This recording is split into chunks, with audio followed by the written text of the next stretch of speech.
ഹേ good people, അങ്ങനെ ഷിംലയിലെ രണ്ടാമത്തെ ദിവസം നമ്മൾ റെഡി ആയിട്ട് ഒരു ഫിച്ചൊക്കെ നടത്തിയിട്ട് നേരെ പോകുന്നത് കുഫ്രിയിലോട്ടാണ് കേട്ടോ. അപ്പം നമ്മളെ അവിടുന്ന് കൊണ്ടുപോയിട്ടുണ്ടായിരുന്നത് ഒരു ലോക്കൽ ബസ്സിലായിരുന്നേ. പിന്നെ പകുതി വഴി എത്തി കഴിയുമ്പോൾ നമ്മുടെ തന്നെ ബസ്സിലും കൊണ്ടുപോകായിരുന്നു. ചെന്ന് കഴിഞ്ഞപ്പോൾ നമുക്ക് ഒട്ടും സീറ്റ് കിട്ടില്ല. പിന്നെ എനിക്ക് മാത്രം എവിടെയോ അഡ്ജസ്റ്റ് ചെയ്ത് ഒരു സീറ്റ് മാത്രം കിട്ടി കേട്ടോ. അങ്ങനെ കുഫ്രി എത്തിക്കഴിഞ്ഞ് നമ്മൾ വലിയ വലിയ ചർച്ചകളൊക്കെ നടത്തിക്കൊണ്ടിരിക്കുമ്പോൾ ഇവിടെ രണ്ടുപേര് അന്താരാഷ്ട്ര അടിയായിരുന്നു കേട്ടോ.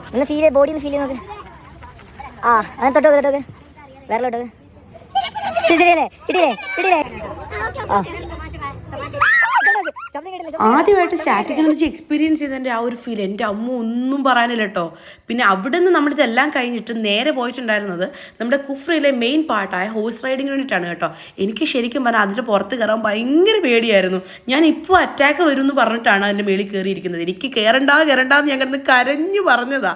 പക്ഷേ എന്തായാലും കയറിയില്ലേ പറ്റൂ, പൈസ കൊടുത്തല്ലേ.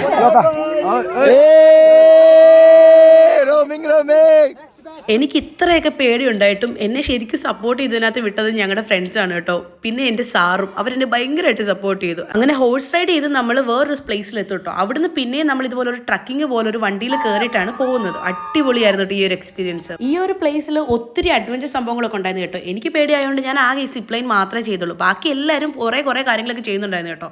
പിന്നെ അടുത്തൊരു കടയുള്ളതുകൊണ്ട് ഞാൻ ആ കടയിൽ കയറി അവിടുത്തെ അല്ലറ ചില സാധനങ്ങളൊക്കെ കഴിച്ചിട്ട് കുറേ നേരം അവിടെ ഇരുന്നു. അങ്ങനെ പിന്നെ നമ്മൾ റിട്ടേണും ഈ കുതിരയിൽ തന്നെയാണ് പോകേണ്ടത്. തിരിച്ചു പോകാറായപ്പം ഞാൻ കുറച്ചും കൂടി കോൺഫിഡൻ്റ് ആയി കേട്ടോ. അതുമാത്രമല്ല എനിക്ക് ഈ ഒരു ഹോഴ്സ് റൈഡിങ് ഭയങ്കര ഇഷ്ടപ്പെടുകയും ചെയ്തു കേട്ടോ. അപ്പം കുഫ്രിയിലെ വിശേഷങ്ങൾ ഇത്രയേ ഉള്ളൂ. അടുത്ത ദിവസത്തെ കാര്യങ്ങൾ നമുക്ക് അടുത്ത വീഡിയോയിൽ കാണാം. അപ്പം ബൈ.